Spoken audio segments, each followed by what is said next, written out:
नाज़रीन ग्रामी हमारे एक मोहतरम प्रोफेसर कहा करते थे कि गालिब का कलाम सिर्फ एक छोटे से दीवान की सूरत में मिलता है, लेकिन अगर हम इसे उर्दू अदब से निकाल दें तो पूरा उर्दू अदब ही लंगड़ा होकर रह जाएगा। इसी तरह पंजाबी अदब भी बावजूद इसके कि अपने अंदर बहुत सी रंगों की दुनिया समेटे हुए है,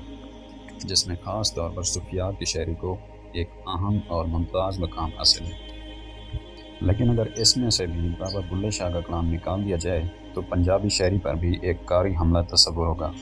बाबा बुल्ले शाह, जो कि बुनियादी तौर पर एक सूफी मनश इंसान थे, की फ़िक्र रसा की इनफरादियत आज भी उन काफ़ियों की सूरत ज़िंदा है जो सियाह दिलों को सफ़ेद करने में अपना किरदार अदा कर रही है। लेकिन बहुत कम लोग जानते होंगे कि शाह जी की अपनी ज़ाती ज़िंदगी कितने घाटियों से गुजर कर अमर हो सकी, और आज तक कितने ही बेबुनियाद और लागू इल्ज़ामात हैं जो उस उजले दामन पर लगाए जा रहे हैं। नाज़रीन, मैं हूँ मुमताज़ अहमद, जिसने आज की ज़ेर नगर वीडियो में एक कोशिश की है आपको इस मर्द कलंदर की ज़िंदगी की ना सिर्फ शफाफ तस्वीर दिखा सके बल्कि उन पर लगाए गए इल्ज़ामात की तरदीद भी पेश कर सके। वीडियो में आगे बढ़ने से पहले मुअज़्ज़ज़ दोस्तों से सिर्फ इतनी सी दरख्वास्त है कि चैनल को सब्सक्राइब करते हुए साथ मौजूद घंटी के बटन को भी दबा दीजिएगा, ताकि इल्मी, अदबी और तारीख़ी वीडियोज़ का नोटिफिकेशन आप तक बाकायदगी के साथ पहुँचता रहे। तो चलिए शुरू करते हैं। मुअज़्ज़ज़ ख़वातीन व हज़रात, ये 1680 ईस्वी की बात है, जब हिंदुस्तान में अज़ीम मुग़लिया सल्तनत अपने उरूज को छू रही थी कि पंजाब के एक दूर अफ्तादा गाँव उच्च गिलानिया में, जिसे आज उर्फ़ आम में उच्च शरीफ का नाम दिया जाता है, कि इमाम मस्जिद के यहाँ एक बच्चा पैदा हुआ जिसका नाम उसके वालिदैन ने अब्दुल्ला रखा, जो कि कुछ अरसा अपने आबाई गाँव में रहने के बाद अपने वालिद शाह मोहम्मद महमूद के साथ कसूर के एक नवाही गाँव में मुंतकिल हो गए। आपके वालिद मोहतरम, जो कि सिर्फ नाम के नहीं बल्कि अपनी अमली ज़िंदगी में भी एक दरवेश खुदा मस्त, वो एक मस्जिद में इमामत के फ़रज़ अदा करने के अलावा बच्चों को दीनी तालीम भी देते थे। तो इसीलिए अब्दुल्ला ने भी होश संभालने के बाद अपनी इब्तदाई तालीम अपने वालिद मोहतरम से हासिल की, जबकि बाद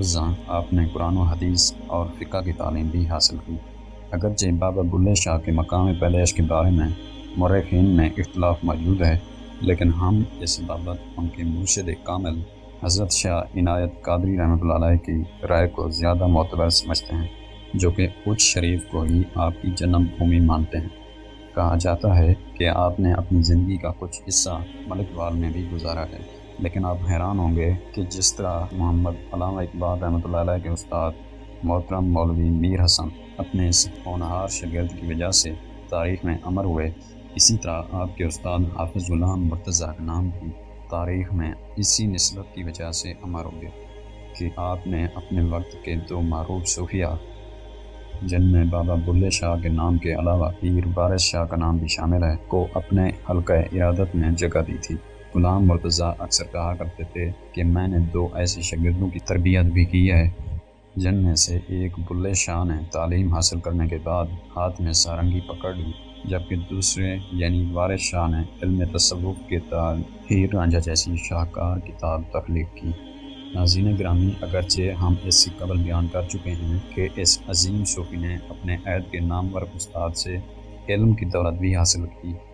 लेकिन इसके बावजूद आपकी ज़िंदगी ये गवाही देती है कि शाह जी की ज़िंदगी का इज़्तिराब और इस सूफिया के उस सिलसिले की तरफ ले गया जिसे उर्फ़ आम में मलामती तसव्वुफ़ का नाम दिया जाता है। मौसीकी से लगाओ और रक़्स व सरूद से दीवानगी की हद तक इश्क की बदौलत बाज़ मौरख़ीन ने आप पर ऐसे इल्ज़ामात भी लगा दिए हैं जिनका आपकी अमली ज़िंदगी में दूर का वास्ता भी नहीं बनता।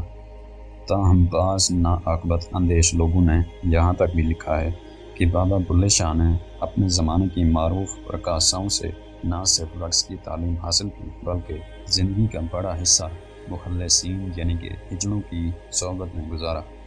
लेकिन जब इनकी शायरी में मौजूद तालीम का जायज़ा लिया जाए तो सब इल्ज़ामात महज़ खराफात लगते हैं। प्यारे दोस्तों, बाबा बुल्ले शाह की ज़िंदगी का हकीकी सफ़र असल में उस वक्त शुरू होता है जब वो अपने मुर्शिद कामिल हज़रत इनायत शाह के दामन शफ़क़त के मकीन बन गए।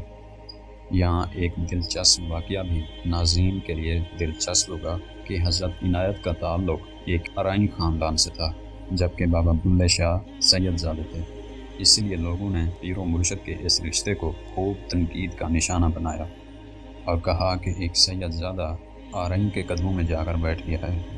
اور جب یہ تنقید اپنی حد سے بڑھ گئی تو اس کا اثر بابا بلے شاہ کے ناپختہ ذہن پر بھی ہوا، اس لیے انہوں نے خود کو برتر سمجھتے ہوئے مرشد کامل سے دوری اختیار کر لی۔ لیکن یہ سلسلہ زیادہ دیر تک نہ چل سکا، اور ایک دن بابا جی اپنے رہبر تصوف کی خدمت میں حاضر ہوئے، جنہوں نے انہیں اچانک اپنے سامنے پا کر یہ سوال کیا کہ اوئے تم بھولے ہو؟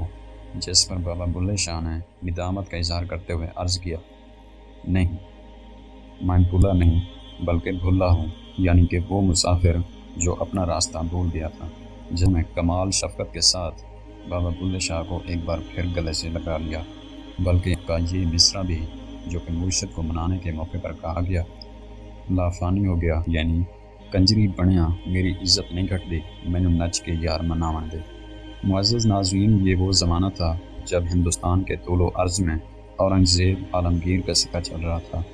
اور شاید ہمارے بعض دوست جانتے ہوں کہ اورنگزیب کو تاریخ میں ایک مسلمان بادشاہ کے طور پر بھی جانا جاتا ہے۔ شہنشاہ نے اپنے عہد حکومت میں جہاں کئی اصلاحات کی، وہاں موسیقی پر بھی پابندی عائد کر دی، جو کہ کبھی اس کے اسلاف کے درباروں کی زینت ہوا کرتی تھی، بلکہ ایک روایت کے مطابق جب علم موسیقی کے وارث عالمگیر کی اس طرز عمل سے مایوس ہوئے، انہوں نے احتجاجاً آلات موسیقی کا جنازہ نکالا، اور آلات کو سفید چادر کے نیچے چارپائی پر رکھتے ہوئے جب وہ شاہی مزار کے قریب سے بلند آواز میں گاتے ہوئے گزرے تو بادشاہ نے شور سن کر پوچھا کہ یہ کیا ہے۔ اس پر اسے بتایا گیا آلات موسیقی کا جنازہ جا رہا ہے۔ اس پر اورنگزیب نے ہنس کر کہا کہ اس دشمن خدا کو ذرا گہری قبر میں دفن کرنا، کہیں یہ پھر سے سر نہ اٹھا لے۔ جبکہ دوسری جانب بابا بلے شاہ عشق کی حد تک موسیقی کے دلدادہ تھے، تو یہی وجہ ہے کہ درباری علماء نے آپ پر کفر کے فتوے بھی صادر کیے، اور کہا گیا کہ یہ شخص معاشرے میں الحاد کو فروغ دے رہا ہے، جس کی وجہ سے آپ کو حکومتی ناراضگی بھی برداشت کرنا پڑی۔ بلکہ کہا جاتا ہے کہ جب بابا بلے شاہ کا انتقال ہوا تو اس وقت کے مولویوں نے آپ کو نہ صرف کافر قرار دیا، بلکہ آپ کی نماز جنازہ پڑھنے والے پر یہ فتویٰ جاری کیا کہ اگر وہ شادی شدہ ہے تو اس کا نکاح ختم ہو جائے گا، اور اگر کنوارا ہے تو علاقے کا کوئی مسلمان اسے اپنی بیٹی نہیں دے گا۔ یوں پنجاب کے ایک صوفی بزرگ اور بہت بڑے شہر کی نماز جنازہ پڑھانا تو دور کی بات، لوگ اس میں شرکت سے بھی گریزاں تھے۔ چنانچہ بابا بلے شاہ کی نماز جنازہ آپ کے ایک واقف خواجہ سرا نے ادا کی، اور شہر بھر کے بھنگی مست اور خواجہ سراؤں نے آپ کی آخری رسومات ادا کی۔ اس کے علاوہ کہا جاتا ہے کہ نماز جنازہ کے بعد آپ کی تدفین کا مسئلہ پیش آیا، کیونکہ مقامی آبادی نے بابا بلے شاہ کی تدفین کے لیے کہیں جگہ نہیں دی تھی، لہٰذا اس لیے حالت مجبوری میں انہیں قصور شہر سے دور ایک ویرانے میں دفنایا گیا۔ بعد ازاں بابا بلے شاہ کی گمنام قبر کے ارد گرد شہر پھیلتا گیا۔ آج بلے شاہ کا شہر ہی اصل قصور کہلاتا ہے۔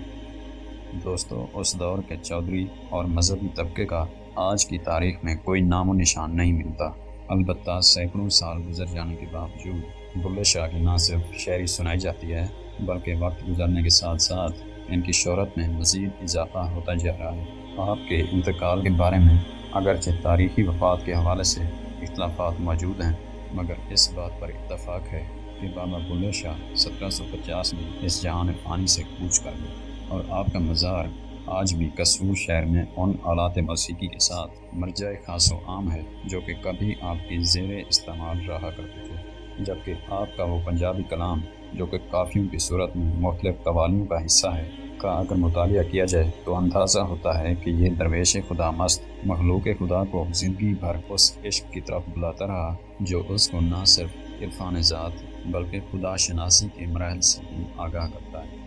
یہ وہ ساغر عشق ہے جس کے چند قطرے انسان کو لافانی بنا دیتے ہیں، تو پھر وہ عالم استغراق میں یہاں تک بھی کہہ دیتا ہے کہ بلے شاہ اسا مرنا نہیں، گور پیا کوئی ہور۔ اللہ اپنے اس دوست کے مقامات کو مزید بلند فرمائے، آمین ثم آمین۔ مجھے امید ہے کہ آج کی اس ویڈیو میں آپ کو کچھ نیا جاننے کو ملا ہوگا، اور آج کا یہ ویڈیو آپ کو پسند آیا ہوگا۔ ویڈیو پسند آئے تو اسے لائک کرتے ہوئے اپنے دوستوں کے ساتھ ضرور شیئر کیجیے گا۔ اب میں ملوں گا آپ سے اسی طرح کی ایک اور انٹرسٹنگ ویڈیو میں۔ تب تک کے لیے اپنا بہت سارا خیال رکھیے گا. Thanks for watching this video. اللہ حافظ.